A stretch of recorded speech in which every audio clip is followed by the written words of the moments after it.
तर गाईस good afternoon. आता 12 वाजले आणि आत्ता जस्ट आंघोळ करून आले आणि आता मी हे बनवलंय आणि आता याला ओव्हनमध्ये टाकणार आहे गरम करायला 10 मिनिटासाठी.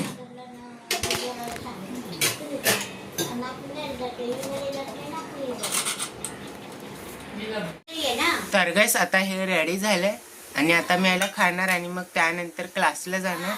मग भेटतो तुम्हाला. तर गाईस आता 1 वाजले आणि आता मी मंदिरात जातोय, मग त्यानंतर क्लासला जाणार. तर गाईस आता 4 वाजले आणि आता मी घरी जातोय. ते क्लास सुटल्यावरती मम्मीसोबत माझ्यासाठी क्रॉक्स आणायला गेलेलो. ते रेनी सीझन आता चालू होणार आहे. मग आता घरी जातोय, मग भेटतो तुम्हाला. आता मी घरी आलोय आणि आता जेवायला बसलोय. गवारची भाजी, चपाती आणि काकडी खातोय.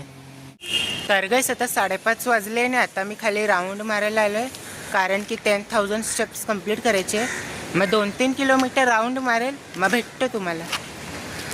तर गाईस आता 6:30 वाजले आणि आत्ता जस्ट 9,000 स्टेप्स कंप्लीट झाले आणि आता मी घरी जातो. तर गाईस आता घरी आलो आहे आणि आता मी हे खातोय प्रोटीन बार. खाली जाऊन घेऊन आलेलो, मग त्यानंतर पाणी भरेल, मग भेटतो तुम्हाला. तर गाईस आता 8 वाजले आणि आत्ता जस्ट पाणी भरून झाले आणि आता मी तुम्हाला माझी क्रॉक्स दाखवणार, जे मी दुपारी घेऊन आलेलो. हा डब्बा आहे, म्हणजे ओरिजिनल कंपनीतून आणले क्रॉक्सच्या.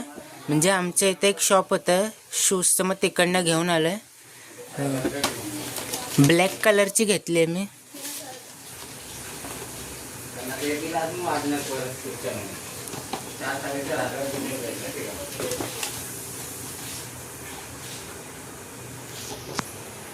आणि आता मी व्हिडिओ एडिट करणार आणि थोडा वेळ मोबाईल बघणार, मग भेटतो तुम्हाला. आता 10 वाजले आणि आता मी जेवायला बसलोय. गवारची भाजी, बटाट्याची भाजी, चपाती आणि काकडी खातोय. तर गाईस आता 10:30 वाजले आणि आता मी खाली राऊंड मारायला आलोय आणि आजचे 13,000 स्टेप्स कंप्लीट झाले. मग भेटतो तुम्हाला उद्या एका नवीन ब्लॉगमध्ये. Thank you so much for watching.